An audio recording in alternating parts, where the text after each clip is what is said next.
Now that we have the template installed, we're going to want to make some changes to it. Before we can do that, we need to activate the website. At the top of your domain name, enter the word admin. So you want to delete the pound sign and everything behind it. So it looks like that, and just type in the word admin and hit enter.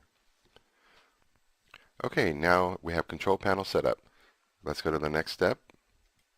We're going to select our language. I'll select English. We're going to create a username. Make this something you can remember. The password needs to be complicated, so I'm going to make this a little bit stronger.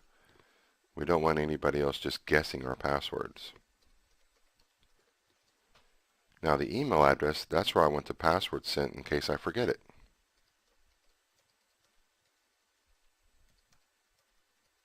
And you want to make sure you get it right, so you probably want to take a moment and make sure the spelling is correct.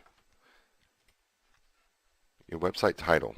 This would be your company name or a couple of keywords about your business. You don't want to fill this in because the other pages have space to fill in as here as well. So to be like your company name, and then another page that you create would be like about us, contact us, services. So this is how that works.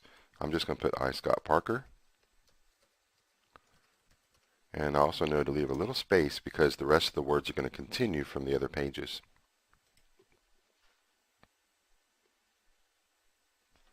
It's going to check product activation for us now to make sure if we're activated or not.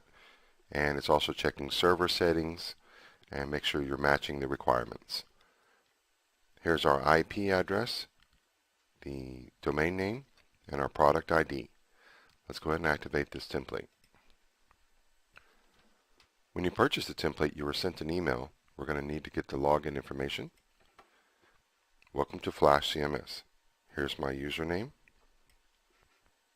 And I already have my password the same. Okay, now that we're logged in, we're ready to activate. Has our template number and our product ID, and it's showing there's currently an update, so we can do that in another video. We have 10 activations, which means we're going to activate it, so we're going to have 9 left. But let's say I want to change hosting or maybe sell your company and they move the website. Basically, that's just controlling who owns this software, the website itself. Your website will always work when they visit the website, but logging in and getting to the control panel is what the activation is controlling. So let's go ahead and activate it and assign it to us as the owner.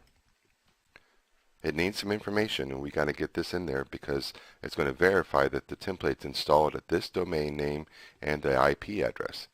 So let's go back to the screen where we're at here. It provides it for us. Be sure and highlight and copy exactly. Don't get any extra spaces. And go back and get the domain name just as it is. I wouldn't even type it in, just exactly as it is here with the www. Activate. Now we have 9 activations left. Okay, now that it's been activated, we just need to go back to the admin screen and hit enter. Checking activation.